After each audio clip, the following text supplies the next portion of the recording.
Welcome to FinTech Guru. Here we are analyzing Indian stock market from its official sources. All the materials are strictly for study and research purpose only. For investments, you have to consult with your SEBI-approved persons or do on your own. Again, welcome to Siva Presents FinTech Guru. வணக்கம். இன்னைக்கு நாம தென்னிந்தியாவில் இருக்கிற ரெண்டு முக்கியமான private banks, அதாவது south Indian bank SIBன்னு சொல்லுவோம், அப்புறம் கர்நாடகா பேங்க் KBL, இது ரெண்டையும் பத்தி கொஞ்சம் ஆழமா அலச போறோம். ஆமா, நமக்கிட்ட இவங்களோட லேட்டஸ்ட் நிதிநிலை அறிக்கைகள், அனலிஸ்ட் நோட்ஸ், அவங்களோட பிரசன்டேஷன்ஸ்னு நிறைய ஆதாரங்கள் இருக்கு. சோ இதுல இருந்து முக்கியமான விஷயங்களை எடுத்து இந்த ரெண்டு பேங்கோட இப்போதைய நிலைமை, பலம், பலவீனம், வளர்ச்சி வாய்ப்புகள் பத்தி ஒரு தெளிவான படத்தை உங்களுக்கு கொடுக்க போறோம். சரி. ஆனா ஒண்ணு, இது நேரடி முதலீட்டு பரிந்துரை கிடையாது. முழுக்க முழுக்க உங்க புரிதலுக்காகவும் கல்வி மற்றும் ஆராய்ச்சி நோக்கத்துக்காகவும் மட்டும்தான். வாங்க ஆரம்பிக்கலாம். கண்டிப்பா. சரி, முதல்ல இந்த ரெண்டு பேங்கையும் நேரடியா ஒப்பிட்டு பார்த்துடலாம்னு நினைக்கிறேன். அதான் நல்லா இருக்கும். ஆமா, அதுதான் பெஸ்ட். நிறைய முக்கியமான நிதி அளவுகோல்கள் இருக்கு இல்லையா? நம்ம ஒன்னொன்னா பார்க்கலாம். முதல்ல வேல்யூவேஷன், அதாவது சந்தை இந்த பங்குகளை எப்படி மதிப்பிடுது. அக்டோபர் 2025 நிலவரப்படி கொஞ்சம் இன்ட்ரெஸ்டிங்கான டிஃபரன்ஸ் இருக்கு. கேபிஎலோட PE ரேஷியோ 5.58 மடங்கு. அதே மாதிரி PBV, price to book value வெறும் 0.56 மடங்கு தான். இதுவே SIBக்கு பார்த்தா PE 6.29 மடங்கு, PBV 0.80 மடங்கு. இது என்ன சொல்லுது நமக்கு? இது ஒரு முக்கியமான வேறுபாட்டை காட்டுது. இப்போ PEனா என்ன? சிம்பிளா சொன்னா, ஒரு கம்பெனி சம்பாதிக்கிற ஒவ்வொரு ரூபாய்க்கும் முதலீட்டாளர்கள் எவ்வளவு விலை கொடுக்க ரெடியா இருக்காங்கன்னு சொல்றது. சரி. அதே மாதிரி PBVனா ஒரு பங்கோட விலை, அதோட உண்மையான சொத்து மதிப்பு இருக்கு இல்லையா, புக் வேல்யூ, அதோட ஒப்பிடும்போது எத்தனை மடங்கு இருக்குன்னு காட்டுது. இப்போ இந்த நம்பர்ஸ பார்த்தா கர்நாடகா பேங்கோட ஷேர் பிரைஸ் அது சம்பாதிக்கிறத விடவும் PE 5.58x, அதோட உண்மையான சொத்து மதிப்பை விடவும் PBV 0.56x ரொம்ப கம்மியான விலையில ட்ரேட் ஆகுது. முக்கியமா அந்த PBV 1க்கு கீழே இருக்கு பாருங்க. ஆமா, 0.56ன்னு சொன்னீங்க. அப்போ KBL ரொம்ப மலிவா கிடைக்குதுன்னு எடுத்துக்கலாமா? SIB எப்படி இருக்கு அதுல? ஒப்பீட்ல பார்த்தா ஆமா, KBL அதோட ஃபண்டமெண்டல்ஸோட கம்பேர் பண்ணும்போது கொஞ்சம் சீப்பா தெரியுது. சவுத் இந்தியன் பேங்க் பெரிய பேங்க்ஸ் கூட ஒப்பிடும்போது அட்ராக்டிவா தெரிஞ்சாலும் KBL விட அதிக மடங்குல, அதாவது அதிக PE PBVல ட்ரேட் ஆகுது. ஓஹோ. இதுக்கு காரணம் சந்தை SIBக்கு அதிக விலை கொடுக்க ரெடியா இருக்கு. அதுக்கு அவங்களோட செயல்பாடு, எதிர்கால வளர்ச்சி எதிர்பார்ப்புன்னு பல காரணம் இருக்கலாம். நீங்க இன்வெஸ்ட் பண்ணும்போது ஏன் ஒன்னு கம்மியா இருக்கு, இன்னொன்னு ஏன் ஜாஸ்தியா இருக்குன்னு யோசிக்கணும். கரெக்ட். அடுத்தது ரொம்ப முக்கியம், லாபம் ஈட்டும் திறன், அதாவது ப்ராஃபிட்டபிலிட்டி. ஒரு பேங்கோட செயல்பாடு இதுல தான் தெரியும். Q1 FY26, அதாவது 2026 நிதி ஆண்டோட முதல் காலாண்டு ரிசல்ட் படி KBLோட ROA 0.97%, ROE 9.58%. ROAனா ரிட்டர்ன் ஆன் அசெட்ஸ், அதாவது வங்கியோட மொத்த சொத்தை வச்சு எவ்வளவு திறமையா லாபம் பாக்குறாங்கன்னு அர்த்தம். சரி. ROEனா ரிட்டர்ன் ஆன் ஈக்விட்டி, அதாவது பங்குதாரர்கள் போட்ட மூலதனத்துக்கு எவ்வளோ ரிட்டர்ன் கிடைக்குதுன்னு. இப்போ KBLக்கு ROA ஏறக்குறைய 1% கிட்டயும் ROE 10% கம்மியாவும் இருக்கு. ஆனா அவங்க ஒரு டார்கெட் வச்சிருக்காங்க. என்ன டார்கெட்? நிதியாண்டு 2 கடைசிக்குள்ள ROAவை 1.1%லிருந்து 1.2% வரைக்கும் கொண்டு போகணும்னு. இது நடந்தா நல்ல முன்னேற்றம் தான். SIB எப்படி இருக்கு இதுல? அவங்க நம்பர்ஸ் எப்படி? சவுத் இந்தியன் பேங்கோட நம்பர்ஸ் இன்னும் கொஞ்சம் பெட்டரா இருக்கு. அதே முதல் காலாண்டுல அவங்க ROA 1.10%, ROE 12.41%. ஓ, ரெண்டுமே KBL விட அதிகம். ஆமா. முக்கியமா கவனிக்க வேண்டியது என்னன்னா, SIB கடந்த 8 காலாண்டா, அதாவது 2 வருஷமா தொடர்ந்து சுமார் 1% ROAவை மெயின்டைன் பண்ணிட்டு வராங்க. இது ஒரு ஸ்டேபிளான செயல்பாட்டை காட்டுது. கன்சிஸ்டன்சி இருக்கு. கரெக்ட். அதே மாதிரி ROE 12%க்கு மேல இருக்கிறது ஷேர் ஹோல்டர்ஸ் பணத்துக்கு நல்ல வருமானம் கிடைக்குதுன்னு அர்த்தம். சோ KBL டார்கெட் வச்சிருந்தாலும் இப்போதைய லாப நிலவரத்துல SIB கொஞ்சம் வலுவாவும் நிலையானதாவும் தெரியுது. வங்கிகள்னாலே அடுத்து வர்றது வாராக்கடன் தான். அசெட் குவாலிட்டி, சொத்து தரம் எப்படி இருக்கு? இது ரொம்ப ரொம்ப முக்கியமான ஒரு ஒப்பீடு. அதாவது பேங்க் கொடுத்த கடன்ல எவ்ளோ திரும்பி வராம போக வாய்ப்பு இருக்குன்னு சொல்றது. இதுக்கு கிராஸ் NPA, நெட் NPAன்னு 2 மெட்ரிக் யூஸ் பண்றோம். ஆமா. கிராஸ் NPAனா மொத்த வாராக்கடன் சதவீதம். நெட் என்பிஏனா இதுக்கு பேங்க் ஒதுக்குன ப்ரொவிஷன் போக உண்மையா இருக்கிற வாராக்கடன் சுமை. Q1 FY26 நிலவரப்படி கேபிஎல்லோட கிராஸ் என்பிஏ வந்து 3.46%, நெட் என்பிஏ வந்து 1.44%. 1.44%. சரி, எஸ்ஐபி எப்படி இருக்கு? இங்க தான் சார் ஒரு பெரிய வித்தியாசம் தெரியுது. எஸ்ஐபியோட கிராஸ் என்பிஏ வந்து 3.15%, கேபிஎல விட கொஞ்சம் கம்மி தான். ஆனா அவங்களோட நெட் என்பிஏ வெறும் 0.68% தான். என்னது 0.68%? அது ரொம்ப கம்மி இல்லையா? கேபிஎலோட 1.44%ஓட பார்த்தா? ஆமா, பாதிக்கும் கம்மி. இது வந்து எஸ்ஐபி அசெட் குவாலிட்டிய மேனேஜ் பண்றதுல ரொம்ப நல்லா பண்றாங்கன்னு காட்டுது. இது எப்படி சாத்தியமாச்சு? 0.68%ங்கிறது ரொம்ப நல்ல நம்பர். ஏதாவது ஸ்பெசிஃபிக்கா பண்ணாங்களா? ஆமா, ஒரு முக்கியமான குறிப்பு இருக்கு சோர்ஸ்ல. எஸ்ஐபி வந்து அவங்களுக்கு கிடைச்ச ட்ரெஷரி கெயின்ஸ், அதாவது அரசு பத்திரம் மாதிரி முதலீடுகள்ல கிடைச்ச லாபத்தை வச்சு இந்த வாராக்கடனுக்கு அதிகமா ப்ரொவிஷன் ஒதுக்கியிருக்காங்க. ஓ, அப்படிங்களா? ஆமா, அதனால அவங்க நெட் என்பிஏ ரொம்ப குறைஞ்சிருக்கு. இது ஒரு ஸ்மார்ட்டான மூவ். கேபிஎல்லும் அவங்க என்பிஆ குறைக்க முயற்சி பண்றாங்க. ஆனாலும் இந்த விஷயத்துல எஸ்ஐபி ரொம்ப தெளிவா முன்னாடி இருக்காங்க. நெட் என்பிஏ கம்மியா இருந்தா ஃபியூச்சர்ல லாபம் நல்லா இருக்கும். கரெக்ட். சரி, அடுத்ததா இன்வெஸ்டர்ஸ்க்கு பிடிச்ச விஷயம், டிவிடெண்ட், பங்காதாயம். FY25ல எப்படி கொடுத்திருக்காங்க இந்த ரெண்டு பேரும்? இதுல வந்து கர்நாடகா பேங்க் கொஞ்சம் முன்னாடி இருக்காங்க. அவங்க FY25ல ஒரு ஷேருக்கு 5 ரூபாய் டிவிடெண்ட் கொடுத்திருக்காங்க. 5 ரூபாயா? ஆமா, அன்னைக்கு ஷேர் பிரைஸ் படி பார்த்தா இது கிட்டத்தட்ட 2.9% டிவிடெண்ட் ஈல்ட். அதாவது நீங்க ஒரு ஷேர் வாங்கினா அதுல 2.9% வருமானம் டிவிடெண்டா வருது. அவங்க லாபத்துல எவ்வளவு டிவிடெண்டா கொடுத்தாங்கன்னு பாக்குற பே அவுட் ரேஷியோ வந்து 14.8%. ஓகே. சவுத் இந்தியன் பேங்க் அவங்க எப்படி? எஸ்ஐபி இதுல கொஞ்சம் பின்னாடி இருக்காங்க. அவங்க ஒரு ஷேருக்கு 40 பைசா தான் கொடுத்திருக்காங்க. வெறும் 40 பைசாவா? ஆமா, இது வந்து 1.2% dividend yield, 8.0% pay out ratio தான் குறிக்குது. அதனால உங்களுக்கு டிவிடெண்ட் வருமானம் ரொம்ப முக்கியம்னா கேபிஎல் நல்லா தெரியலாம். ஆனா இன்னொரு பக்கம் பார்த்தா எஸ்ஐபி லாபத்தை திரும்பவும் பிசினஸ்ல போட்டு வளர்ச்சியை அதிகப்படுத்த நினைக்கலாம். அது மட்டும் இல்லாம எஸ்ஐபி வந்து ரைட்ஸ் இஷ்யூ, போனஸ் ஷேர்ஸ் மூலமாவும் இன்வெஸ்டர்ஸ்க்கு பெனிஃபிட் கொடுத்திருக்காங்கன்னு சோர்ஸ் சொல்லுது. அதனால டிவிடெண்ட் மட்டும் வச்சு முடிவு பண்ண முடியாது. உண்மைதான். சரி, எதிர்கால வளர்ச்சி, growth மொமெண்டம், கடன் கொடுக்கறதுல யாரு வேகமா இருக்காங்க? FY25 நிதியாண்டுல கேபிஎலோட மொத்த அட்வான்சஸ், அதாவது கொடுத்த கடன் மதிப்பு 7,65,000 கோடி ரூபாய். அந்த வருஷத்துல அவங்க கடன் வளர்ச்சி வெறும் 7% தான். 7% தான். கொஞ்சம் கம்மி மாதிரி தெரியுதே. ஆமா, ஆனா அவங்க அடுத்த 2 வருஷத்துக்கு, அதாவது FY25ல இருந்து 27 வரைக்கும் சராசரியா வருஷத்துக்கு 15% CAGRல வளரணும்னு டார்கெட் வச்சிருக்காங்க. 15%? அது ரொம்ப ஜாஸ்தி இல்லையா? ஆமா, ரொம்ப ஆம்பிஷியஸ் டார்கெட் தான். சிப் எப்படி? சிபியோட மொத்த அட்வான்சஸ் வந்து கேபிஎல்ல விட ஜாஸ்தி, 8,75,000 கோடி ரூபாய்.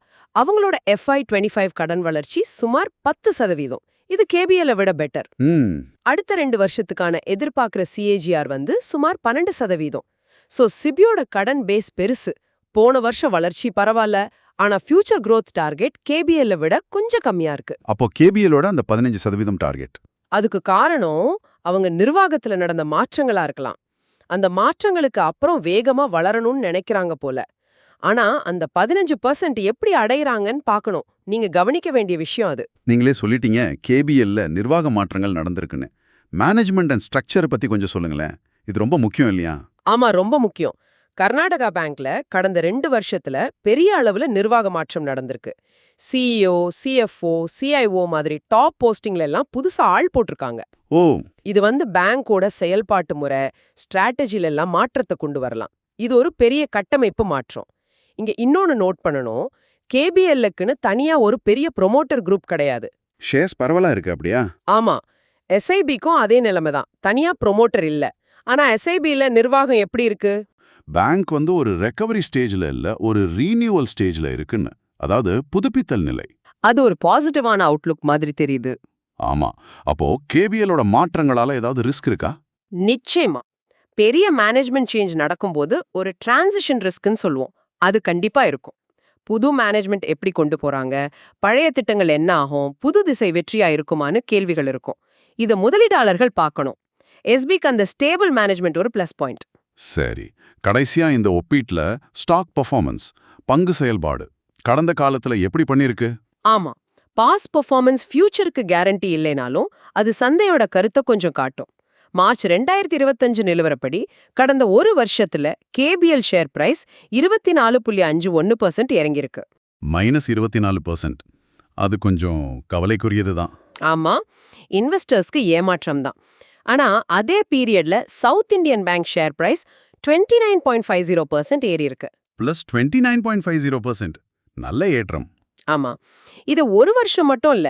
சோர்ஸ் படி பார்த்தா கடந்த ஒரு வருஷம், 3 வருஷம், 5 வருஷம்னு எல்லா டைம் பீரியட்லயுமே எஸ்ஐபியோட ஸ்டாக் பெர்ஃபார்மன்ஸ் கேபிஎல்லை விடவும் பொதுவா பேங்கிங் இண்டெக்ஸை விடவும் நல்லாவே இருந்திருக்கு. ஓ, அப்போ எஸ்ஐபி தொடர்ந்து நல்லா பெர்ஃபார்ம் பண்ணிருக்கு.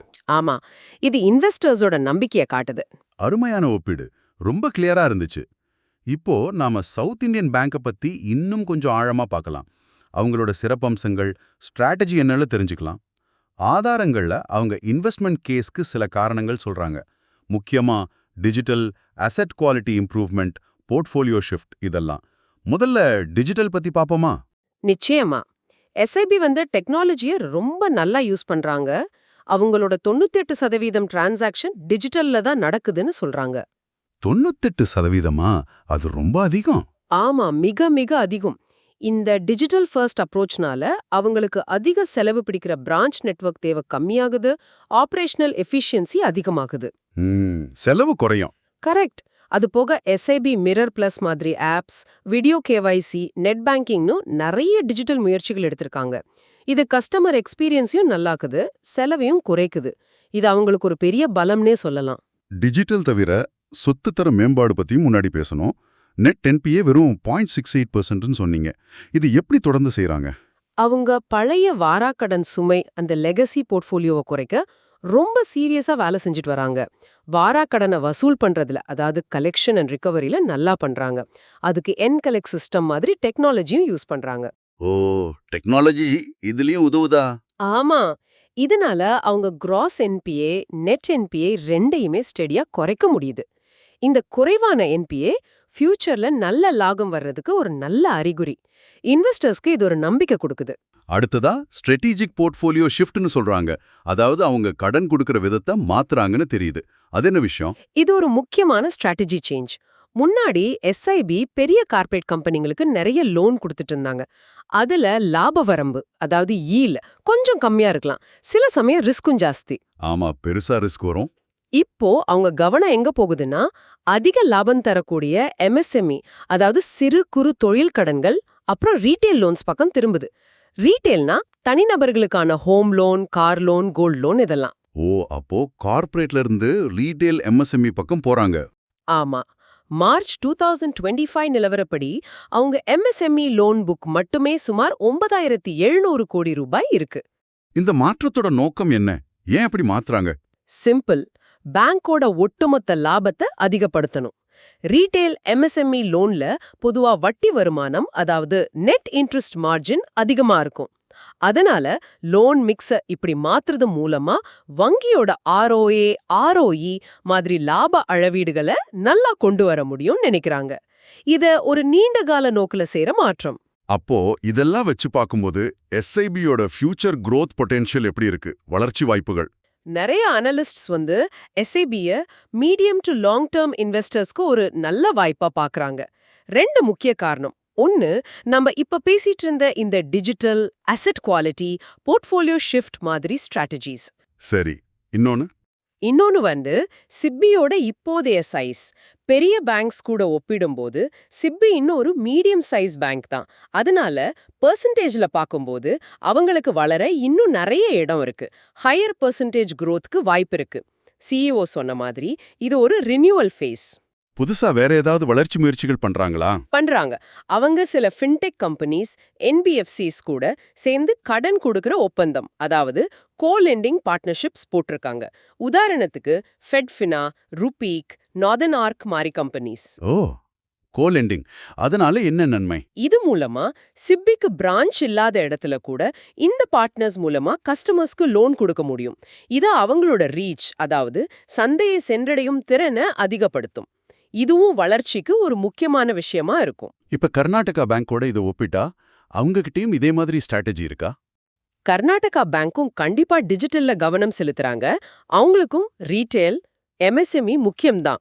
ஆனா எஸ்ஐபி அளவுக்கு அந்த 98% டிஜிட்டல் டிரான்சாக்ஷன் இருக்கான்னு தெரியல.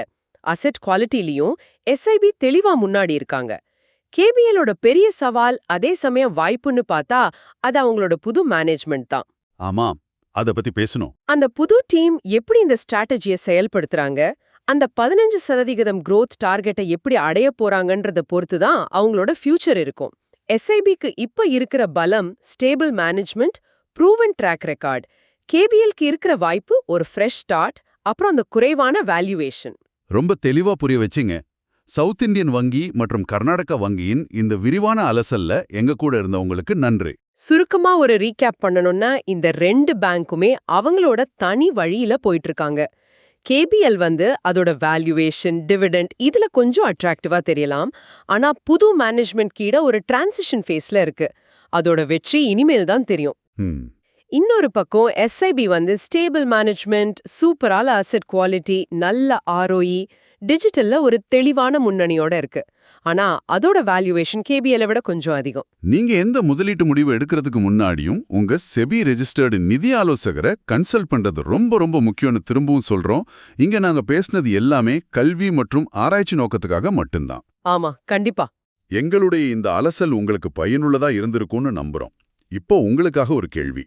இந்த 2 நடுத்தர வங்கிகளும் பெரிய வங்கிகள், ஃபின்டெக் கம்பெனிகளோட போட்டிக்கு நடுவுல தங்களை புதுப்பிச்சுக்கிட்டு புது ஸ்ட்ராட்டஜியோட வளர முயற்சி பண்றாங்க. இவங்களோட எதிர்கால வளர்ச்சி பாதை எப்படி இருக்கும்னு நீங்க நினைக்கிறீங்க? யோசிச்சு பாருங்க. ஃபின்டெக் குரு யூடியூப் சேனல் பார்வையாளர்கள் எல்லாருக்கும் எங்க மனமார்ந்த நன்றி. எங்களோட இந்த முயற்சி உங்களுக்கு பிடிச்சிருந்தா, இன்னும் இந்த மாதிரி நிறைய ஆழமான அலசல்களை நாங்க உங்களுக்கு கொடுக்க தயவு செஞ்சு எங்க சேனலுக்கு சப்ஸ்கிரைப் பண்ணுங்க. மறக்காம இந்த நோட்டிஃபிகேஷன் பட்டனையும் பிரஸ் பண்ணுங்க. நன்றி, வணக்கம்.